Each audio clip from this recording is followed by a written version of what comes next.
So we're going to talk in a little more detail about how to age, in this case, chukar, and talk about the molt patterns that allow us to have differences in determination of age in chukar. And a lot of this applies to other game birds as well. And certainly the molting pattern we're going to talk about applies to other game birds. So when game birds go through their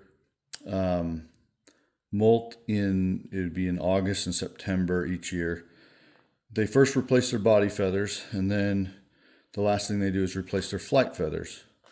And when we look at flight feathers here, these feathers are the primary, what we call the primary feathers, and these are the secondary feathers. And they replace them from the inside middle of the wing to the out, going this way. So this is P1, 2, 3, 4, 5, 6, 7, 8, 9, 10, and secondary is 1, 2, 3, 4, and so on, going this way.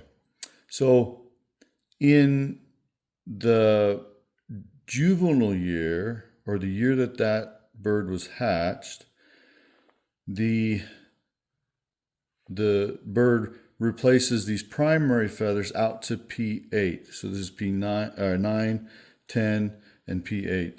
And they stop at P8, and they retain P9 and P10, which are juvenile feathers, meaning they were grown as chicks, and they retain them all the way until their second molt, which would be after their first breeding season. Okay, so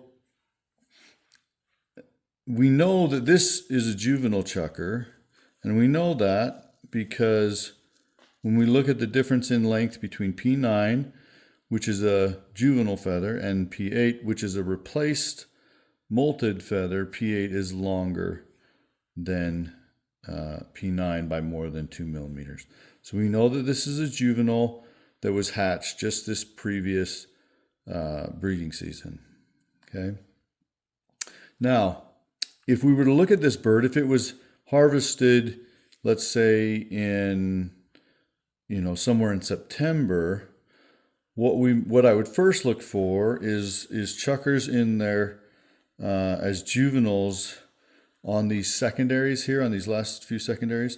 They have a mottled appearance here before they're replaced. Once they're replaced, they get this solid brownish tan color. But before they're replaced as chicks, they have a mottling right here. And that's a really easy way to look and see if that's done, is there or not. But once they're replaced by late September, early October, then there's no difference between them and adults. The other thing that happens with juvenile chukar is P8, this leading edge of P8, before it's replaced, it also has a very mottled kind of camouflage look to it. Once it's replaced, it has this very characteristic of chukars, this yellow tan solid coloring that goes through the rest of the primaries going back to P1. But before it's replaced, it has a mottled look. So that's another easy way to tell. But this bird was harvested in December, so it long since replaced P8, which no longer has that mottling. So that's the pattern that we're looking at. And the difference then after that molt is over is best seen with the difference in length between P8 being longer than P9. Okay, so when we look at and this is an adult bird, and this is after the molt, and we look at that difference, P8 compared to P9, there is no difference there. They're within 2 millimeters of each other, and that indicates an adult, but only after the molt has been completed. So this is an adult, meaning the bird has at least had one breeding season under its belt, or it's over a year and a couple months old. thing we can look at, and hopefully this will show up. If we look at these two feathers, P9 and P10, that are retained, they were grown while the chick was growing.